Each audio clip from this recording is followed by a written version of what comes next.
ended things now bago pa tayo tuluyang masira. Okay, let's just call off the wedding. Bago po namatay ang nanay namin, ipinangalan niya ang titulo ng lupa sa Kuya Tomas ko. Kaya iginigiit ni Kuya Tomas na siya lang ang may karapatan sa lupa na to. You swear na hindi mo na ako magdududahan and that you won't ever let anyone come between us again, kahit pa yung kapatid mo si Lilet. Ngayong nasira na natin si Lilet kay Era, magagawa mo na ang plano mo magpakasal kay Era. Gagawin ko po ang lahat para magkaayos kami ng kapatid ko. Para matupad ko po yung pangako ko sa inyo na magkakasundo kami.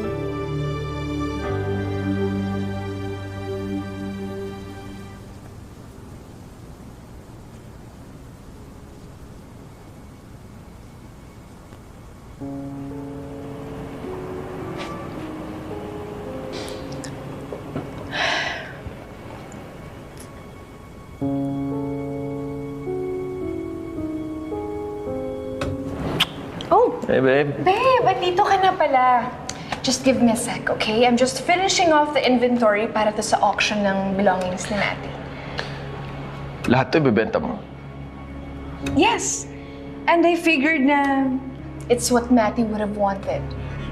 At lahat ng proceeds sa auction, idodonate ko dun sa charities na sinusuportahan ni Matty habang nabubuhay pa siya. Babe, sure ka? Lahat to i-donate mo sa charity? Eh, itong painting pa lang na to, that's about 2 to 3 million pesos kung mabenta. Collector's item yan, babe. I You know, yes. Babe, the more money I raise, the more people na matutulungan ko. At naisip ko rin na parang ino-honor ko na rin yung memory ni Matty. Parang ipinagpapatuloy ko yung legacy niya. Don't you think so? Yeah. That's great. Wait.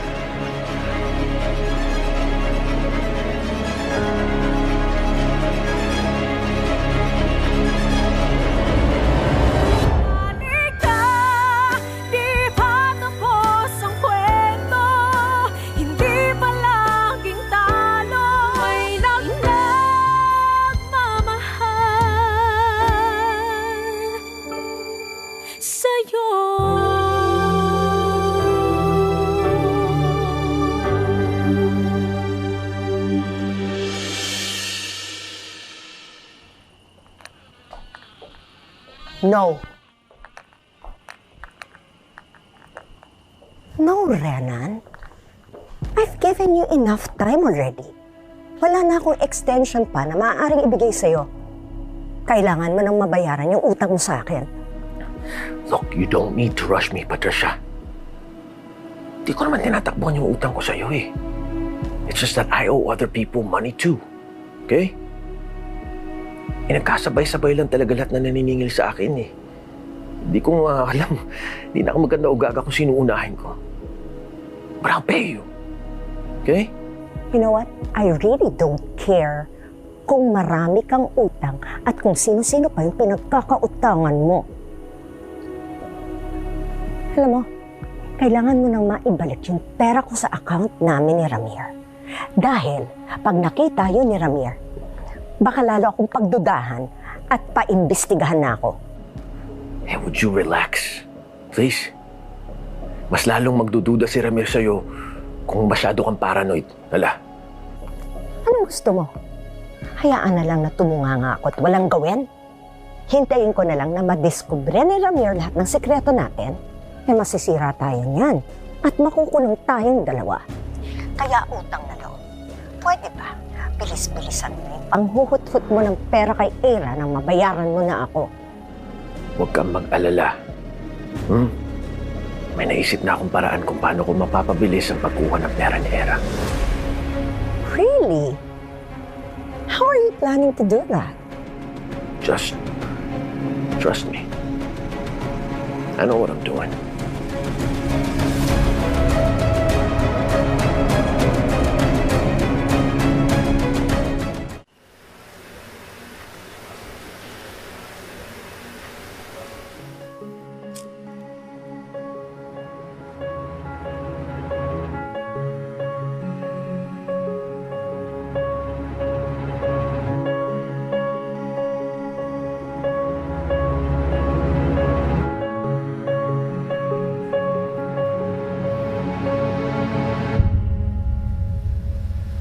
Nag-iingat po ako, Nay.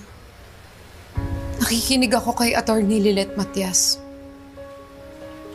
Buti na nga lang, nag-qualify ako sa PAW. Siguro dahil wala naman akong trabaho. Wala naman akong sariling pag-aari na nasa pangalan ko. Umaasa lang ako sa pabugso-bugso, pagbenta ng mga pananim at saka sa konting hati sa mga renta ng mga magsasaka natin. Yung sabi po niya, baka daw po dapat mag-request ako ng barangay conciliation para mapag-usapan namin ng maayos ang lahat.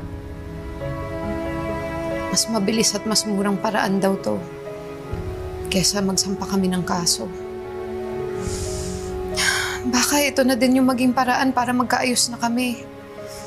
Para hindi na kailangan na mapunta pa kami sa mas komplikadong paraan. Nangangako ako, Nay.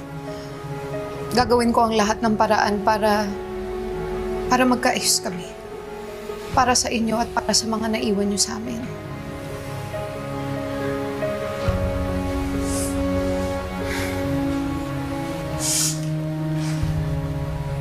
Kuya, hindi ko ini-expect na darating kayo. Kumain na ba kayo? Ipaghahain ko kayo. Mi, huwag na. Hindi rin kami magtatagal. Nagpunta lang kami ni Kuya kasi may gusto kaming sabihin sa'yo. Ano yun, Kuya? Nakausap ko na yung buyer ng lupa. Magpipirmahan kami ng kontrata. Kaya kailangan mo nang umalis dito sa farmhouse. Kuya, itutuloy mo pa rin? Alam niyo naman na tutol kami ni Kuya Ramon sa plano niyo eh. Actually, nag-usap kami ni Kuya ng masinsinan. Nangako siya na magbibigay siya ng pera para makapagsimula tayong negosyo. Kaya okay na sa akin na matuloy ang bentahan ng lupa. Ang bilis mo naman bumalimbing, Kuya Ramon. Sinuhulan ka lang, pumayag ka na agad? Hindi niyo ba naisip na maliit na halaga lang ang ibibigay ni Kuya Tomas sa atin? Kumpara dun sa parte ng lupa na dapat talaga mapunta sa atin. Tayong tatlo dapat ang nagdedesisyon kung ibibenta ba natin ang lupa o hindi. Hindi niya dapat sinusolo yon. Ako lang ang may karapatan sa lupang to.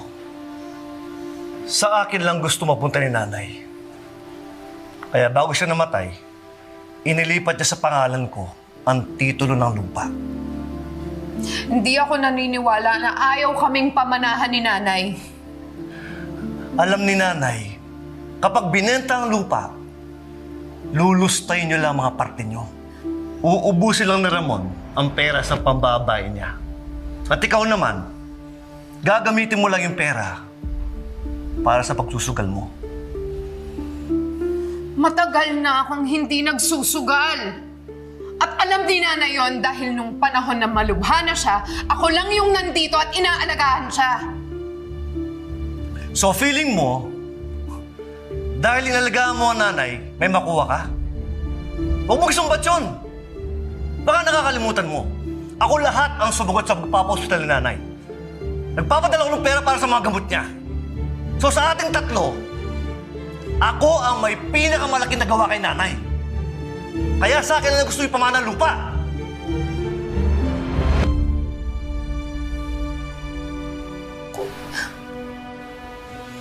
Kaya nakikiusap ako. Huwag mo na ituloy ang plano mo. Importante itong lupa na to. Ito yung legacy ni Nanay. Yung matulungan niya yung mga trabahador at saka yung mga magsasaka natin. Kapag nawala ang lupa, Kuya, maraming maaapektuhan. Kaya parang awa mo na. Parang awa mo na. Huwag mo na ibenta ang lupa. Itutuloy ko ang pagbebenta ng lupa.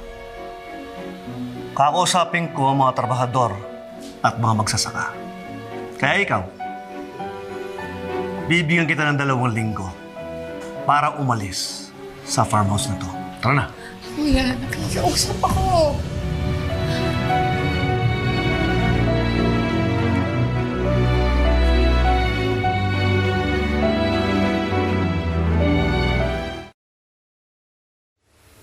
Anong gagawin ko, attorney? Ngayon na yung araw na binigay sa akin ni Kuya na dapat umalis na ako dito sa farmhouse. Paano kung pilit niya akong papaalisin dito? Huwag kang mag-alala, Mia. Baka naman pwede pa nating daanin sa pakiusap yung kuya mo. Hindi ka naman niya pwedeng bigla na lang paalisin dito. Dahil ikaw na yung nakatira dito sa bahay at lupa na to ng matagal na panahon. Sa ilalim ng batas, may karapatan ka rin. Kaso lang, hindi mo kilala ang kuya ko, attorney. Kahit nung mga bata pa kami, never nagpatalo si kuya sa amin ni Kuya Ramon. Para sa kanya, siya lang yung magaling, siya lang yung tama. Kaya sigurado ako na kahit anong sabihin pa natin sa kanya, kahit ano pang pakiusap natin, hindi talaga siya makikinig. Magandang araw po. Nagpunta po kami para ipatupad ang eviction kay Miss Mia Cruz. Ako si Attorney Lilet Matias, ang abogado ni Miss Mia Cruz. Hindi niyo basta-basta na lang pwedeng paalisin ang kliyente ko. Kailangan niyo munang magpresenta ng written notice para magbigay sa kanya ng sapat na panahon para makalipat. Hindi niyo pwedeng basta-basta na lang isagawa to. Meron ho tayong due process na kailangang sundin. Binigyan ko siya ng 2 linggong palugit. Sa tingin ko, sobra-sobra na yan. Mr. Cruz, ang kondisyon ho ng eviction ay dapat patas at naaayon sa batas. Sa sitwasyong hong ito, ni hindi pa nga kayo nakakapag-usap ng kapatid niyo. Sa posibleng solusyon at compromise. Sana ho unahin niyo muna yun. Wala na kaming dapat pag-usapan pa. Sa akin nakapangalan ng bahay na to. At yung lupang kinatatayuan to. Kaya may karapatan akong gawin kahit ano. Sige na! Teka, sandali ho, huwag niyong hawakan yung kliyente ko. Pag-usapan na lang natin ng maayos to. Ganito ka ba talaga ka-desperado, kuya? Para lang makuha ang gusto mo, palalayasin mo ang sarili mong kapatid?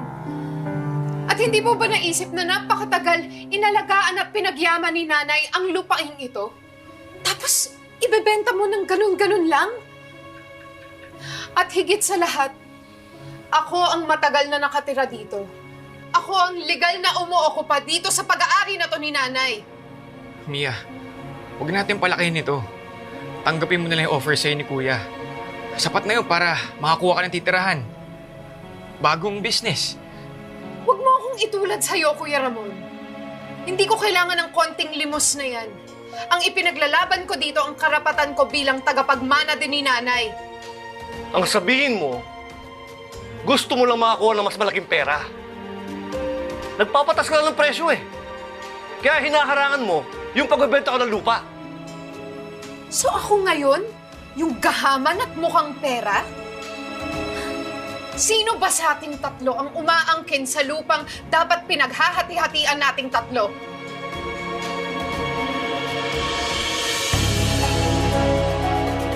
Huminahon mo kayo. Pag-usapan na lang natin to ng maayos. Pwede ba? Kung makialam dito. Problema na magkakapatid to. Kapag hindi ka umalis, Mia, mapipilitan akong ipapakaladkad kita sa mga tanod. Subukan mo.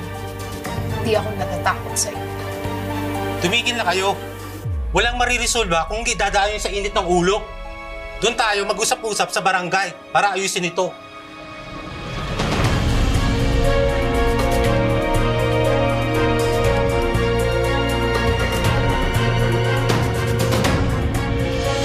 Tagal ko nang kilala ang mga magulang ninyo.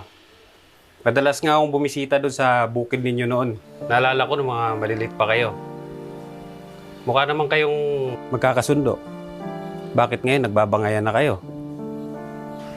Chairman, hindi kasi matanggap nitong si Mia na bago namatay ang nanay namin, ay sa akin na ipinasa ni nanay yung mga lupa ng mga Cruz. Kasi, walang tiwala sa mga kapatid ko. Isang babaero, isang sugarol. Kaya kesa mapunta sa iba, yung pinaghirapan nila ni tatay, sa akin na lang ipinangalan yung titulo. Kaya may karapatan na kung paalisin si Mia sa farmhouse at ibenta ang lupa. Kasinungalingan yan! Malay ba namin kung paano mo inuto o pinwersa si nanay para makuha mo yung titulo ng lupa? At kahit hindi kami perpektong anak ni Kuya Ramon, minahal kami ni nanay. Kaya alam kong hindi siya papayag na maitsapwera kami sa hatian ng lupa na iniwan niya. Dahan-dahan ka ng pagbibintang, ha? Hindi ko pinwersa si nanay na ipangalan sa akin ng lupa. Bakit ba di niyo matanggap? Na sobrang disappointed si nanay sa inyong dalawa. Kaya sa akin na binigay ng lupa. Pasalamat nga kayo eh. Kahit hindi ako obligado magbigay sa inyo, gagawin ko. Kahit konting porsyento lang. Kasi kapatid ko pa rin kayo eh. Talaga? Kapatid? Kung talagang kapatid ang tingin mo sa amin, hindi mo kami lalamangan. Ay, huminahon ho kayo. Huwag kayong magsigawan. Nandito ho tayo para ayusin ang gulo at hindi dagdagan. Mia, ano ba? Huwag mo nang kalabanin si Kuya. Buti nga kahit papano, magbibigay siya sa atin eh. Pag pinagpatuloy mo kapag kontra kay Kuya, baka magbagong isip niya. Baka maski na 5 duling wala tayong makuha. Yun ba yung gusto mo? Talaga bang ipagpapalit mo ang karapatan mo para sa konting barya lang? At hahayaan mo na ibenta ni Kuya Tomas yung lupa? Paano na mga trabahador natin, ha? Paano na yung mga magsasakang mawawala ng kabuhayan? Kung buhay si nanay, hindi siya papayag na mangyari to dahil pamilya din ang turing niya sa kanila. Mr. Cruz, katulad ho ninyo, may karapatan din si Mia at si Ramon sa ari-arian ng nanay niyo.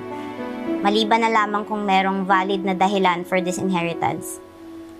Bilang compulsory heirs, pantay-pantay ho ang karapatan ninyo sa lupa.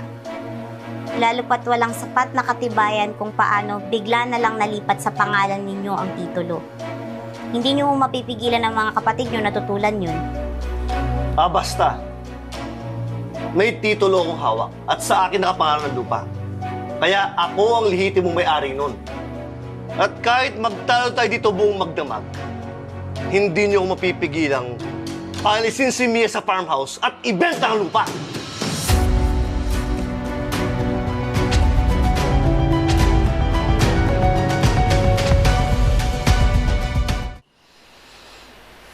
Look, Attorney Rona, with all due respect, I just don't think you're understanding my exact vision for this firm. Well, neither do you understand what our vision is for Keystone. Let's discuss this some other time.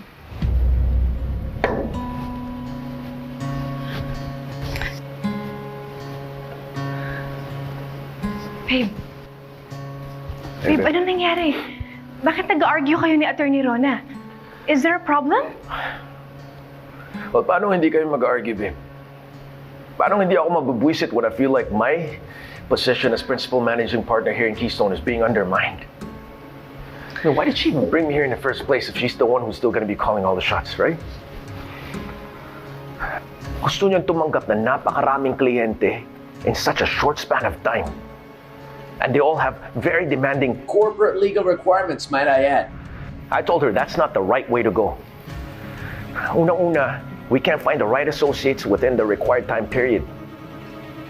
Her timelines are all really unrealistic, babe. I mean, besides, our specialty here in this firm is real estate, criminal, and family law. So I don't want to jeopardize our reputation by rushing these decisions. Kaso ano, wala, mapilit pa rin siya. What exactly did she say? She called me short-sighted. Parang pinapalabas niya na hindi ko alam ang market. But that's preposterous. Kaya ako tutol, kasi I can see the risks in making such drastic changes. Okay, babe, you have to calm down, okay? I'm sure na nare-respeto naman ni Attorney Rona yung position mo. Bigyan mo lang siya ng time to absorb everything that you said. I'm sure na makukuha niya rin yung point mo. Eventually. Well, she better. Because I told her, if they keep going with this direction, then I might have to start seeking other opportunities. Kung hindi sila naniniwala sa vision ko para sa Keystone, then maybe I don't belong here anymore. Babe, Are you seriously considering leaving Keystone? Oh, babe. Yes. Actually, I've been thinking about this for quite some time. Hindi na ako masaya dito eh. Eh, ikaw. Masaya ka pa ba sa Keystone? And think about it. Nung nandito pa si Lilet, siya lagi yung binibigyan nila ng opportunities. Hindi nila nare-recognize yung galing mo dito. And what happened nung pumutok yung hit and run issue mo? Then they all start treating you differently. Na kahit nalinis mo na yung pangalan mo, they still treated you like a criminal instead of giving you your due respect as their colleague. To be honest, babe, ever since na ma-expose yung scandal, parang nag-iba na talaga yung working atmosphere dito sa Keystone. Right. I feel out of place. At alam ko na civil lang naman yung mga tao dito, pero pakiramdam ko I don't belong here. Pero kasi babe, kung aalis tayo, what's gonna happen to us? Paano naman yung career natin? Or we can start our own firm. We'll be in full control, babe. No more attorney Rona always second-guessing my decisions. No more co-workers always talking about you behind your back. Huh? Kaso, sa totoo lang, I don't have the capital needed right now to start that firm. Kung may pera lang ako, babe, matagal ko nang ginawa. Pero babe, malaki-laking halaga yata yung kakailanganin natin para i-pursue natin yung dream na yan. Yeah. Kaya nga nahiya ako sabihin to sa'yo, babe, but I may have a way to make our dream firm a reality. Paano? Well, you said you're gonna hold an auction, right? A charity auction para makatulong sa tao. Diba? Yeah. Well, what if we take the proceeds that we raised from that auction and then we put it towards starting our own firm? That way, we'll finally have our own practice and at the same time, makakatulong ka sa mga tao na aapi, nangangailangan. Just like Lab was, na inumpisahan ng mati mo. Diba? It's perfect, babe. It's like hitting two birds with one stone.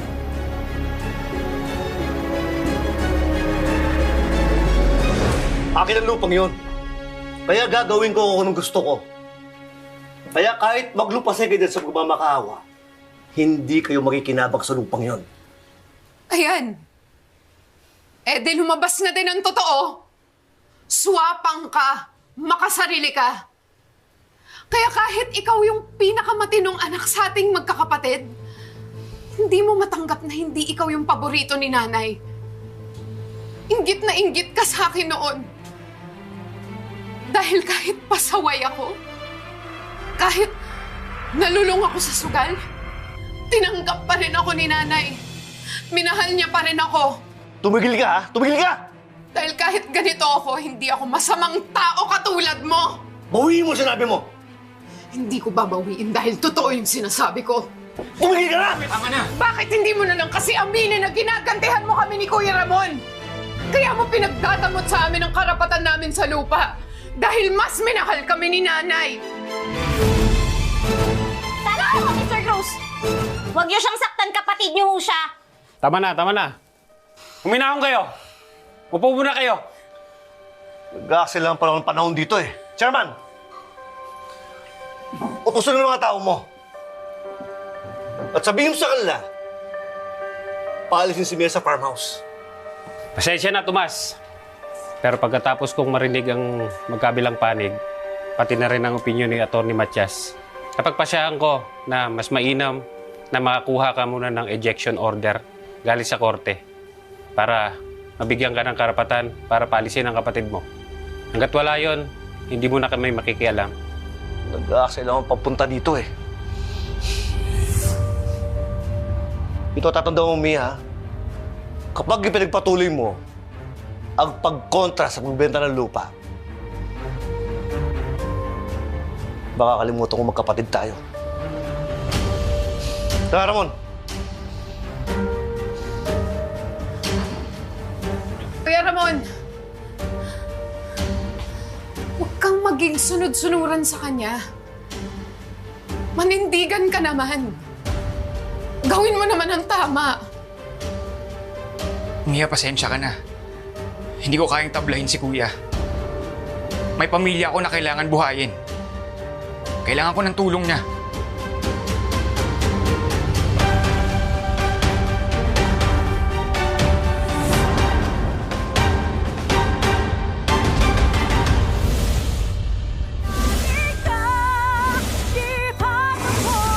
Magsasampa ako ng kaso para mapigilan ko si Kuya Tomas na huwag niyang ibenta ang lupa na to. Maraming salamat, attorney, at pumayag kang i-represent ako. Alam ko mas kilala ka bilang magaling na criminal lawyer. Pero may nakapagsabi sa akin na nag-umpisa ka bilang isang civil lawyer. May gagawin daw na auction para sa mga naiwang gamit at memorabilia ni Attorney Meredith Simmons. Hindi mo alam to? As one of her daughters, dapat nandito ka. Hindi ka ba in-inform or in-invite ni Attorney Ira?